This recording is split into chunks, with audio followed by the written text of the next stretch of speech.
So welcome, Night Owls. We're so happy to have you here tonight to chat with Jen Marie Hawkins, a lovely author who always is so fun to talk with. And she is the author behind the hugely popular The Language of Cherries, which hopefully many of you have read. And The Language of Cherries was voted a best romance of 2020 by Kirkus, which is huge in the industry.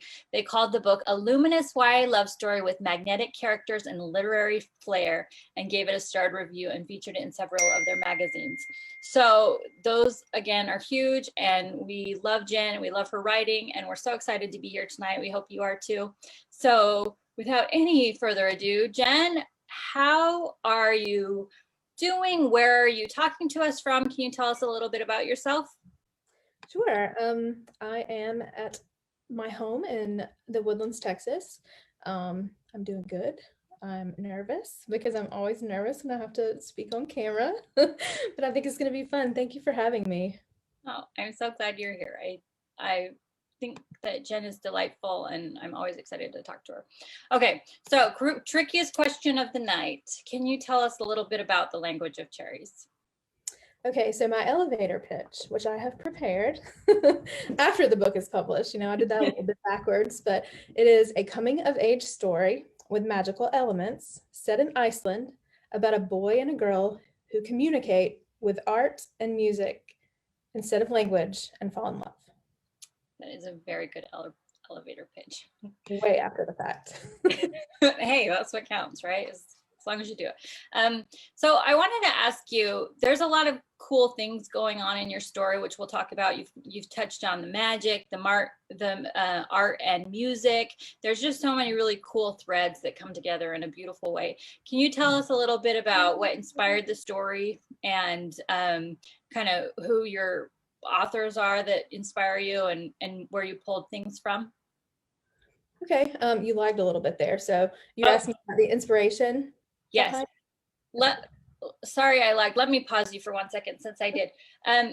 Carrie is in the comments. I always forget to say that because we're in Zoom and then there's Facebook. Carrie is monitoring the comments. And so leave questions for Jen Marie if you have them, and we would love to incorporate them into the discussion. Questions, comments, anything that you want to address, whether you've read the book or not.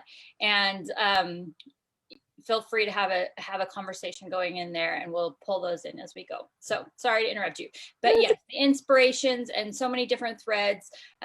Where did all of those come from, and how did they come together? So usually when I start to draft something, I start with setting, and I keep an inspiration file with pictures and quotes and ideas, just things that I maybe want to write about later. And I had this picture of a Scottish cherry orchard that was in the inspiration file for months before I ever started writing this, but I knew someday I'm going to write a story set in this orchard. So everything in the story is I was inspired by a lot of things going on in my life at that time. I had just watched The Secret Life of Walter Mitty, which is set in Iceland. It's a silly movie, but I love that movie. And I've always loved Iceland. Like when I was in high school, I bought this Frommer's Guide off the clearance table at like Books A Million or Borders, one of the bookstores that have closed now. But I remember reading it cover to cover and thinking, I am going to go to this place someday, because it just seems magical. It seems like a place where anything could happen. So I knew I wanted to write a story set in Iceland eventually too. I had been reading Carlos Ier's memoirs about immigrating to the United States. He was one of the unaccompanied minors on Operation Pedro Pan. So that's kind of where I got Abuela's backstory. I was really inspired by that. And at the same time, my youngest child was having communication problems. He was he was 3, and he was not talking very much, and he would get really frustrated, and we had so many communication issues. Well, we got him all the help that we could. We got him in speech therapy, and now he's great now. Like, he can't stop talking. But at the time, like, all these things just kind of came together for me. And there's this quote in On Writing by Stephen King, which is one of my favorite craft books ever, that when he decides what his books are about, he asks himself a what if question. And so my what if question for this book was, what if I took 3 characters from very different geographical locations different backgrounds, different cultures, different languages, and put them together in an isolated place and give them flaws and burdens and just see how they act, see how they communicate. So that's kind of where all this came from. And it took a while for it to all come together. And I didn't even really know what I was doing when I started writing it. I just started drafting. But yeah, so that's kind of how it all came together. It was just an influence of a lot of different things going on in my life at the time. I love that. I haven't heard parts of that, so that's really interesting. Um, the setting we've talked about, Iceland, is so magical. You've told us a little bit about why you chose there, but then you incorporate the mythology in an interesting way, and you also pull in Celtic mythology and a Spanish background. So can you tell us kind of how you decided which mythology to pull in, and how it all came together with Iceland, and how you decided what parts of the magic were worth exploring? Okay, so I'm going to show you something that I printed out because I always get this inspiration question, but I want to show you. This is my ancestry DNA map. Can you see that? So yeah. Look, Iceland, I mean, I didn't print out the percentages, I should have, but I've got like 90% UK in my DNA. And then there's like 5 or 6% like Viking blood, like Iceland, Norway.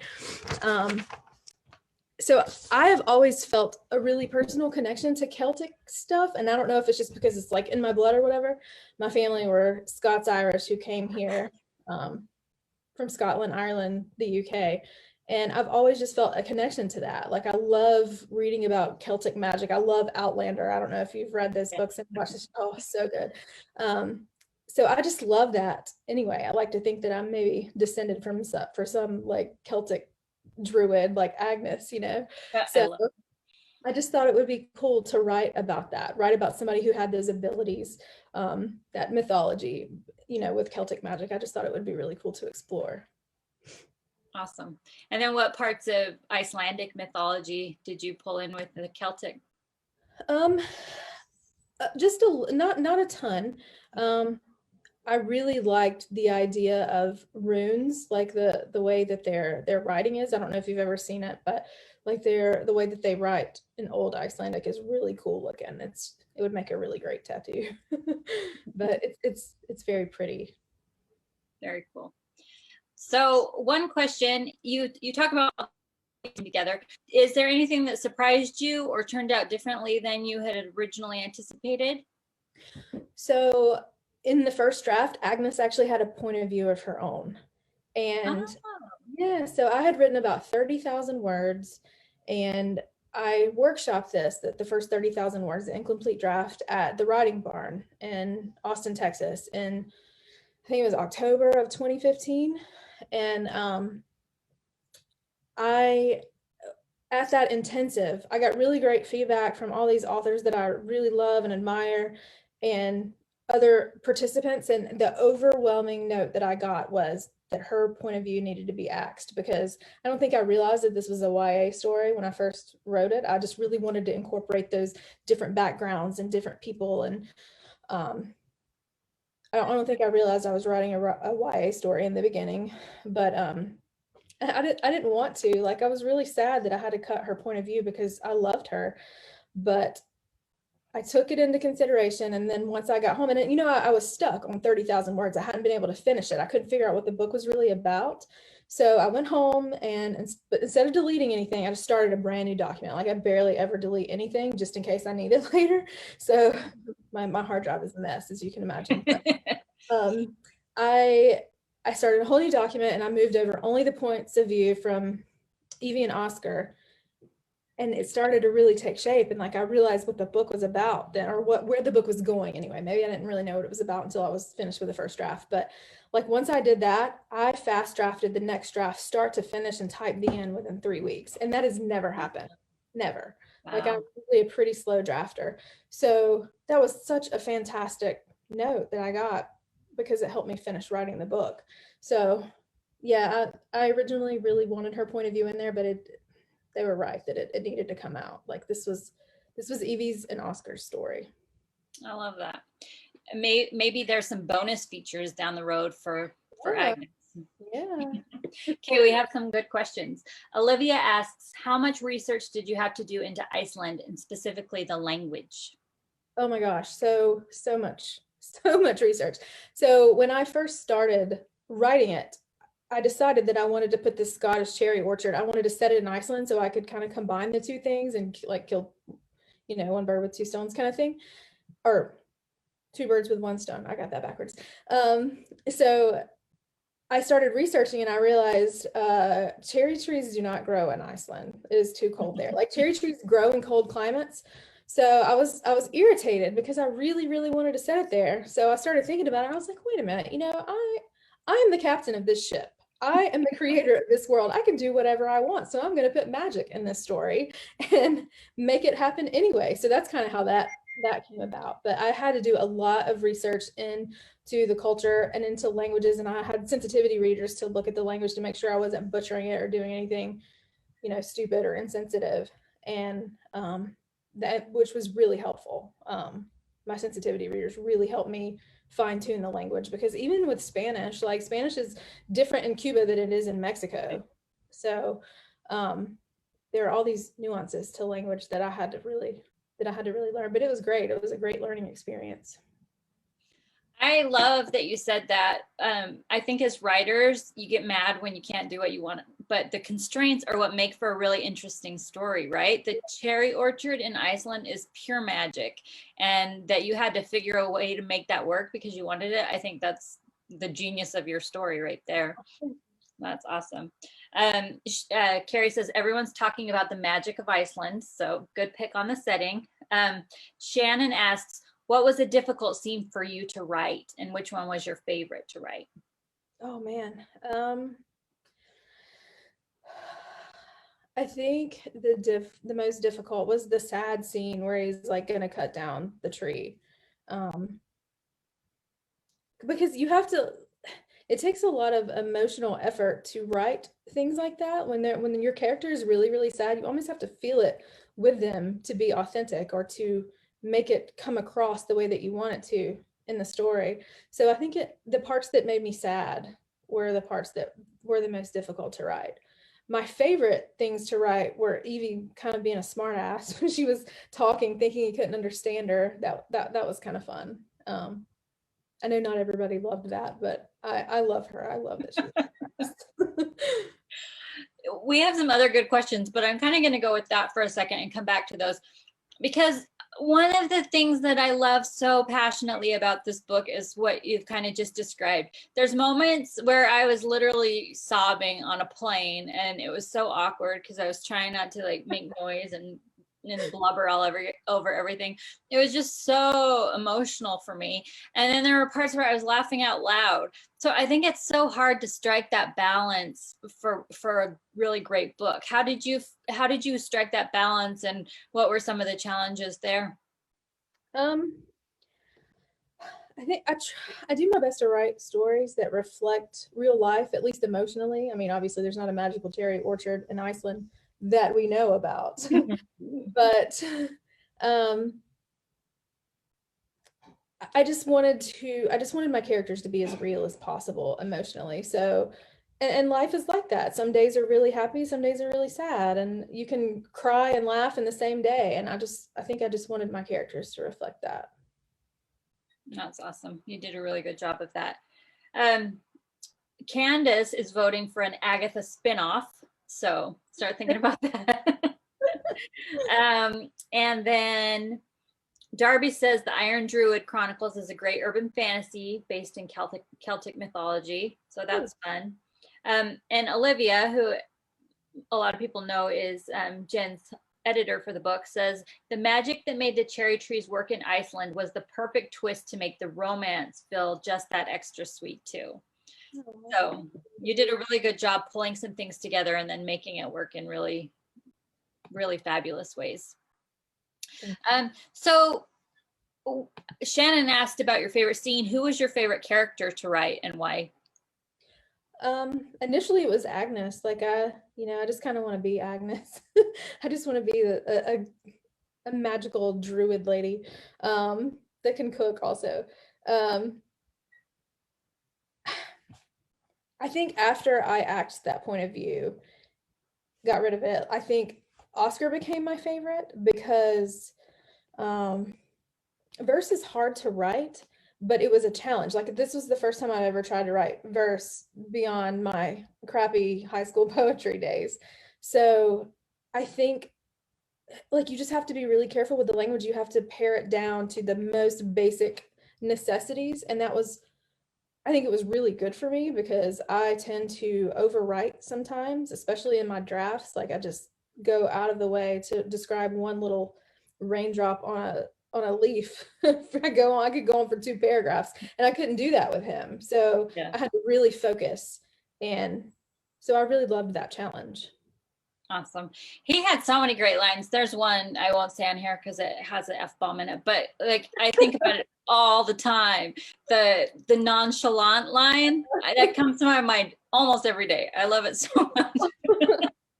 So really, the way you pared down his language, you just really did a phenomenal job. And it was a fun contrast with Evie, who was a smart ass, and she was really chatty and kind of, worked out her issues through her talking, and he had to be so precise and quiet a lot of the time. So it was a really, really interesting contrast and a really unique one. I think he is exactly what she needed because she wanted to talk. She needed somebody to listen to her, and nobody in her life was really listening to her. So he just stood there and listened while she rambled on. She of course probably wouldn't have done that if she had known that he understood her the whole time. But I think that's exactly what she needed in the moment. Every woman's dream, a man who will just listen.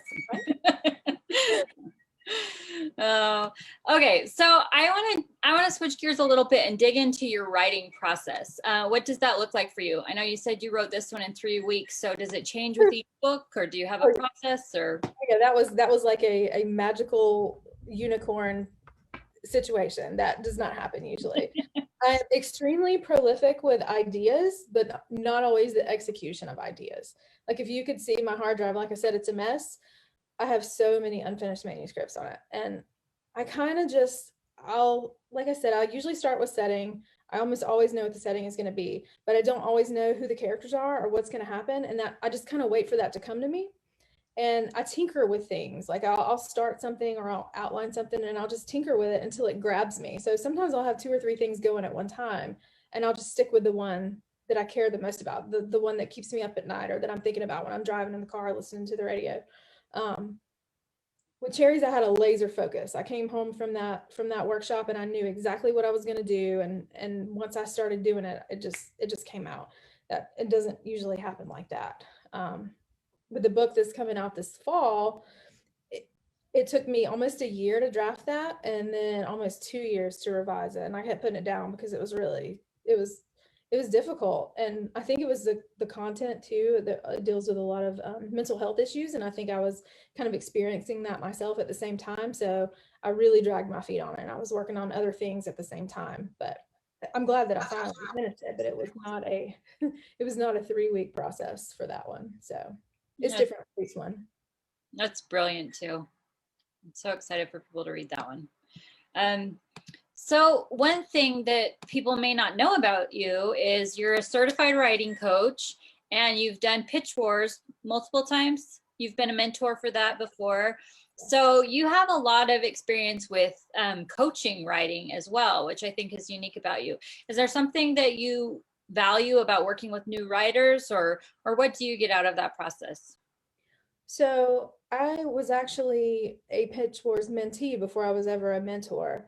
I applied in 2013, and I did not get chosen. So then I applied, but I met a lot of great people in the community, and I met one of my original critique partners through the Pitch Wars, just through the hashtag on Twitter. And she's like my number one. Like I couldn't do this without her. So I got a lot out of it, even when I didn't get chosen. Then the following year in 2014, I was chosen by my mentor, who is an absolute goddess. She continues to mentor me all these years later. Like I'm like a barnacle. She just can't get rid of me at this point. But she is brilliant and so patient, and she's a fantastic writer herself. Her name is Kes Tresser. You guys should go follow her on Twitter. She she's just fantastic. And when I was writing the book that's coming out this coming fall, she actually was in London, like walking the streets for me while she was on vacation, taking pictures to help inspire me as I was drafting. So she's fantastic. Anyway, the following year, she asked me to co-mentor with her. And then I co-mentored with her several years after that. And she taught me so much there too, like how to be a good mentor, how to give good feedback. I learned a ton from her.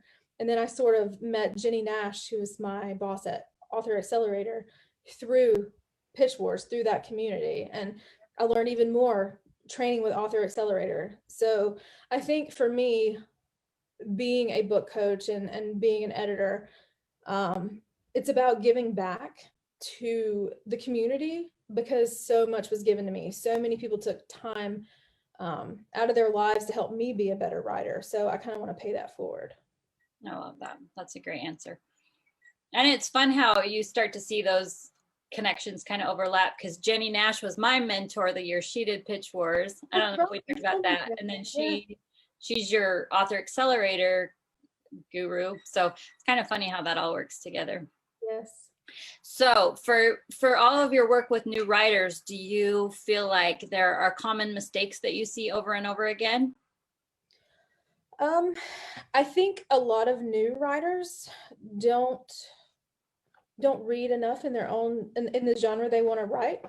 I think if you're going to write in a certain genre, you need to be familiar with the expectations and the parameters.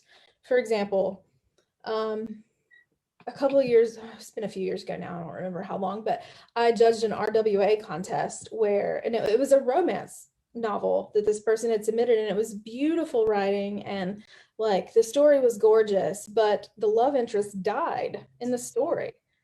And you can't really do that in romance. I mean maybe you can, and I don't know about it, but for the most part, I think you expect there to be a happy ever after if there's romance. And so I felt bad that I couldn't rate her story higher because it was brilliant and beautiful, but it wasn't romance. It was probably more like women's fiction. But I think it's really important to understand those things when you're going to write in a certain genre, when you're going to apply to contests, or when you're querying too. You need to know your genre, because that agent is going to just reject your query if you don't understand the genre that you're writing in. So I think people do that a lot. I think you need to read a lot.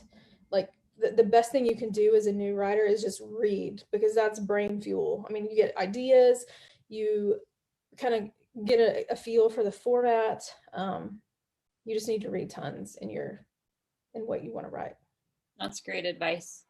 I mean, that's excellent advice. That could be the mic drop right there. Do you have any other like go-to writing tips that you tell people? I mostly just say learn all you can. Like there's so much information out there just at our fingertips. Like we didn't have, like when I was in high school, the internet was a thing, but it wasn't like it is now. You can just find the answer to anything by typing the question in Google. Like when we were kids, we had to go like drag the big fat Britannica off the shelf and get paper cuts looking for the answer, but now I learned so much just from Googling when I first started writing. Before I was in Pitch Wars, before I met any of my critique partners, that's how I learned everything, just searching everything on the internet constantly and reading books and learning as much as I could about the industry and what's expected of a query letter. And even then, even educating myself on all these things, the very first novel that I wrote was 180,000 words. Okay. I clearly did not check what, the expectation was for word count. Even though it was fantasy, it was way too long. So these are things that the new writers should definitely be looking at. Try to learn as much as you can, because it's all right there at your disposal. That's a great answer. I want to go a little bit into what you're working on and where people can find you and answering your 2 truths and a lie. But before we get there, do you mind if I throw you a curveball? I'd love to hear a little bit about your publishing journey and what that has looked like. Oh, wow. That is a curveball. So thanks a lot. So when I first moved to Texas, I was a nurse before we moved to Texas. We lived in Savannah, Georgia. And when my husband got his job here and we relocated, I did not renew my nursing license. I was really unhappy working as a nurse. I mean, I loved the work that I did, but I hated certain aspects of it. I hated how much of my life it took up. I hate how it took away from my family. I hated the hours. I was working third shift in a hospital. Um, it was rough. Like nurses, my hat is off to nurses because it is such a difficult, trying job. And like I loved my patients, but I knew I did not want to do that for the rest of my life. And I had always written, since I was little, I've written stories and poetry and, kept a journal. And I knew that I wanted to write a book. So when we moved here, my husband said, write your book. Like, just you have an opportunity now. We had a small child. I mean, Jackson was barely a year old when we moved here. So he said, write your book, concentrate on that. So I just threw everything into, this was in 2012. So I decided in 2012, I'm going to write a book. So I did, and it sucked. But I learned along the way, like I said, I entered in 2013 with that first really grabby book and realized that that's not the book that was going to go anywhere. So I got a critique partner and I started writing YA at that point. And I got in pitch wars the following year with the YA novel that I wrote. And things just got better and better as I learned more and met people and networked. I got an agent after that pitch wars, but we ended up eventually parting ways. I mean, and that happens more often than you think. You don't necessarily just signing with an agent. I thought I had made it, but our communication styles, our goals were very different, so it didn't work out. And then I signed with another agent very temporarily. She was a new agent, and then she did not ultimately stay in the business. So I was back to square one. And then I found Kate and Hillary, and they signed me in 2016, I think. Okay. Yeah, it was in 2016. And they signed me on Cherries. And Hillary has been such an incredible champion of Cherries since the very beginning. Like, I was sobbing on the phone call with her, like trying to hide that I was crying because she got it. Like, she understood what I was trying to do. And that was so important to me, to finally have a business partner that understood what I was trying to do and cared about my career. So we signed, and then she did not give up until, like, we did some edits on it, and then you guys bought it, and the rest is history. So it took, let's see, 6 years from the time I said I'm going to write a book and get it published until I signed a contract for a publishing deal.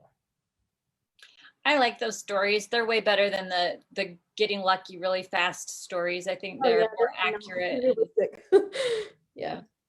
Well, that's awesome. But honestly, I can't say enough how lucky we feel to have been able to work with you on Language of Cherries, and then your other book that I'll let you talk about. But just there's a lot of authors in the world, and not all of them are brilliant and kind and hardworking, and Jen Marie Hawkins is all of those things. So I hope you'll read her book. It's really, really fabulous.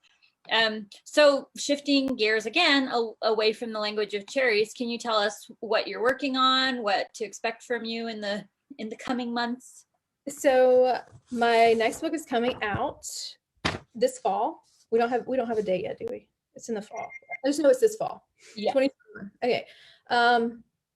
It's the one that took me a while. It is it's both a love letter to the Beatles and a perhaps too honest story about an intense struggle with mental health. It is set in London, and it follows a summer exchange student from the American South who uncovers secrets about her family. She learns to love photography and then ultimately herself. So she finds out all these things about her past that kind of cement who she is as a person. So good. And this is sorry, I meant to show the cover earlier for the Language of Cherries. The cover is still the best. Gosh, I just love it. Best book, really. This is one of those covers where sometimes you have to like go through different artists because nobody quite gets the story. It's hard. I think there has to be a separation between cover artists and people who've read it, because we're going with concept, but nobody quite got the concept right away, and so it was kind of a trial and error cover. But anyway, I'm glad we ended up with something that she's happy with.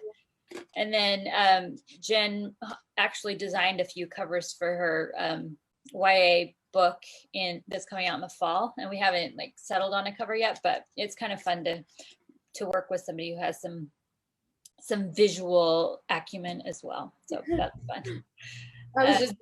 When I designed those, I was procrastinating finishing the revision, so it was a great motivator. Of course. Katerina says she's digging your journey. I think a lot of writers can relate with that. Olivia says the agent journey is so hard. I hope all authors can find an agent that fights for their book. Absolutely. And Hillary has been awesome to work with. She's definitely protective of Jen and wants the best for her. So that's the best kind of agent to get.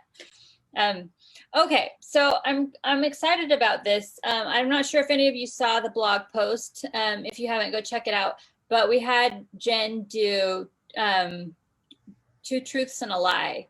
So on the website, they are: 1, I perform rituals every month on the new moon and full moon. The second one is I'm a terrible cook. The third one is I have a cherry orchard in my backyard. So Carrie, I'm going to ask you really quick, if you guys in the comments, we'll wait for just a minute, but I would love to hear your guesses. Okay, so again, which one is the lie? 1, I perform rituals every month on the new moon and full moon. 2, I am a terrible cook. 3, I have a cherry orchard in my backyard. So tell us what you think in the comments. And Jen, Olivia says, I could tell Jen is good with visuals based on her beautiful room. Yes. Oh, thanks. It's like very thrift store chic in here. Like your little cherry tree light in the background. That's beautiful. Okay. Shannon says she believes number 2 is a lie. Okay. That you are a terrible cook. Anyone else have a vote?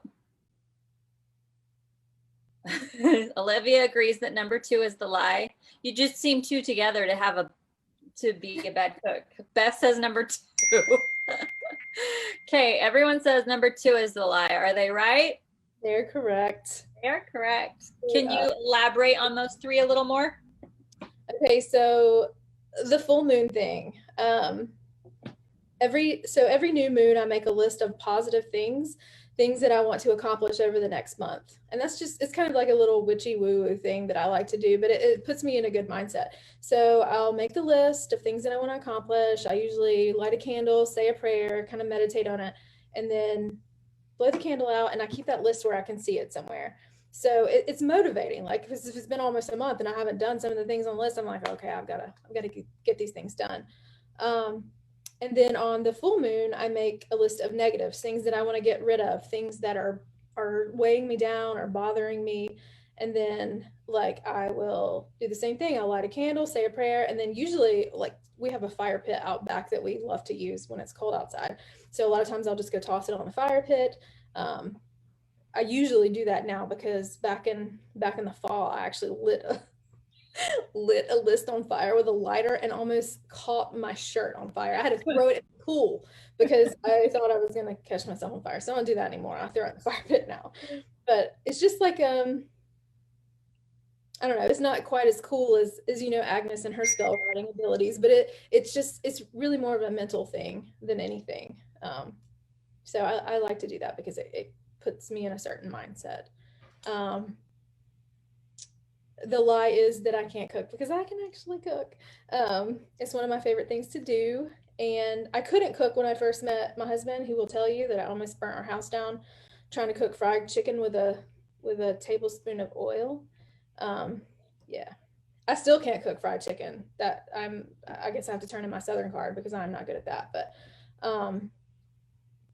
But yeah, my family loves it when I cook for them. My sister-in-law told me the other day that she sent me a text and she said, I think you need to start a tub of the month club.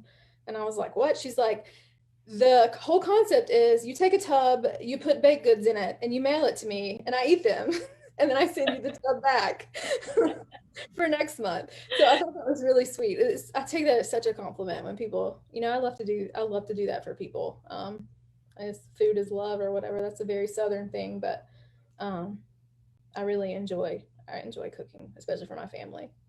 Um, and then I do have cherry trees in my backyard. I think two of them are dead right now because after that freeze last week, I didn't cover them. Like I have two in containers that I actually brought inside and they're fine, but the two in the ground look a little sick, so I don't know if they'll resurrect or not. We'll see.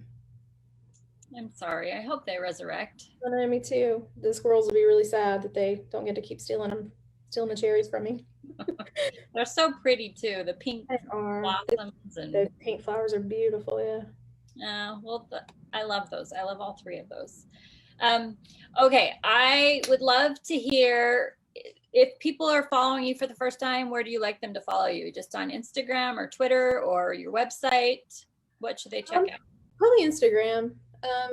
I mean, I'm on Twitter, but not as much because it's so negative a lot of the time that I try to kind of avoid it. I go on there to shout about things that I love and then I tiptoe away.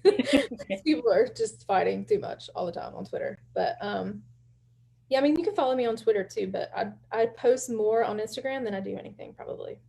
Cool. Summer says, I want a tub from Jen, so maybe you should make that whole thing happen. Okay.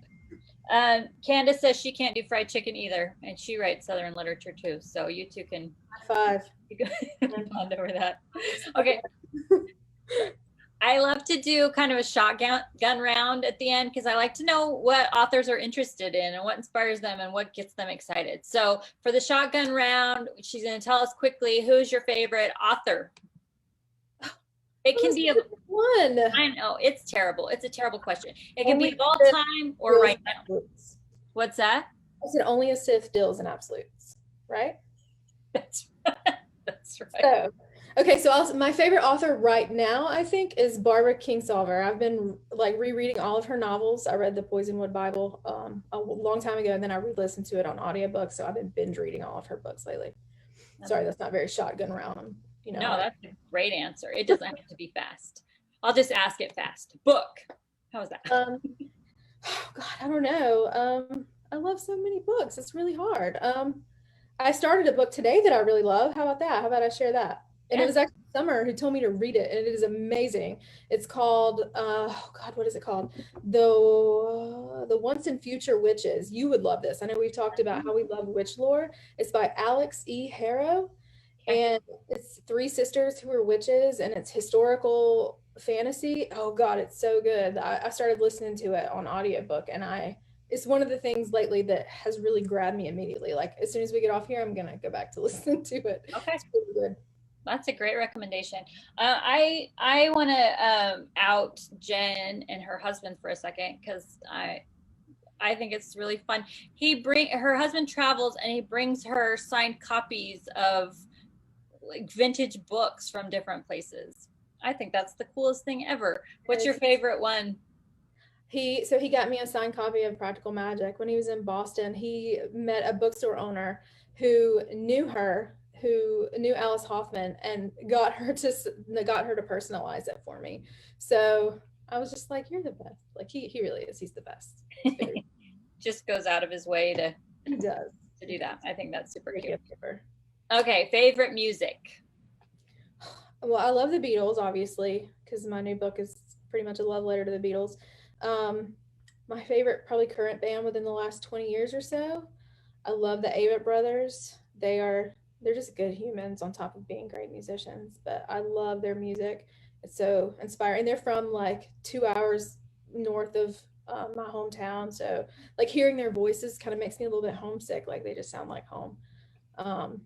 I also love Florence and the Machine. Florence Welch actually wrote a poetry book that I really love too. That's really good. Very cool. Good answers. Television show. I love The Last Kingdom. That's the last thing that we binge watched start to finish. It's really good. I have not tried that one. It's really good. It's based on Bernard Cornwell's novels. Oh, okay. Very cool. Movie. My favorite movie of all time is Almost Famous. That's a good one. I love that movie. I watch it every time I see it on cable. I love that. And your favorite snack? Is wine a snack? Sure. Wine, cheese, manchego cheese. I'll say manchego cheese. I love that. Okay, very cool. And again, another curveball. Do you mind sharing about your, is it your grandma that made the cherry turnovers, or what's your story there? So yes, my grandmother is an excellent cook. She is the epitome of great Southern cooks. Um, she would make these little cheese biscuits with pecans on them at Christmas every year, and I cannot replicate that recipe no matter what I do. But yeah, so I make cherry turnovers every summer, every single summer. I actually got to do it with my cherry tree cherries last year. Oh, fun. Cool.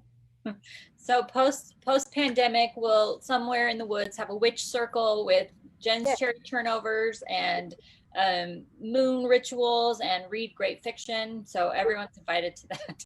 I hope my grandmother's not watching this because the full moon thing is going to freak her out. She's going to put me on the prayer chain. She's going to call me tomorrow. Are you doing witchcraft? Yes, I have a similar conflict with my background and my interest in witches, but I just think it's like the energy, and I feel like all of it kind of comes together. So I don't know. Sure. I think it's fascinating. But sorry, Grandma, I did not mean to get Jen in trouble. Okay, any last words? I've loved talking to you. I'm so glad you're here, but I don't want to take up your whole night. Any final thoughts that you want to share? I am working on a middle grade verse novel. It is about the 1900 Galveston hurricane. And it's very hard to write because it's historical, and historical is very difficult to write, but I'm having fun writing it. I wrote a Southern women's fiction that is on the shelf right now because I don't know how to tell you what it's about, because I don't even really know what it's about. Two best friends accidentally kill somebody when they're teenagers, and then they hide it, and it comes back to bite them when they're adults. So that's what it's about. Like a mystery, or? Yeah, sort of. I don't know. I don't know what it's about. I'll let you know after it's revised. Perfect. Well, as we know from Jen, the elevator pitch comes about a year after the book is published. So we'll just wait for that. Let's do everything backwards. So. Well, I hope you've enjoyed hearing from Jen as much as I've enjoyed talking to her. Jen Marie Hawkins, she's brilliant. Again, The Language of Cherries is starred reviews, so many great things said about it. It's just a beautiful lyrical book that I think everyone interested in magic or romance or Iceland or anything really should read it. So grab a copy. And Jen, thank you so much for being here tonight. And thank you to all of you for being here and spending your Thursday night with us, and hope you have a great weekend. Bye. Subscribe to our channel so you'll never miss an upload, or join us live every Thursday for author interviews, book clubs, writing advice, and more on Facebook at Owl Hollow Press, 9 p.m. Eastern, 6 p.m. Pacific. See you Thursday.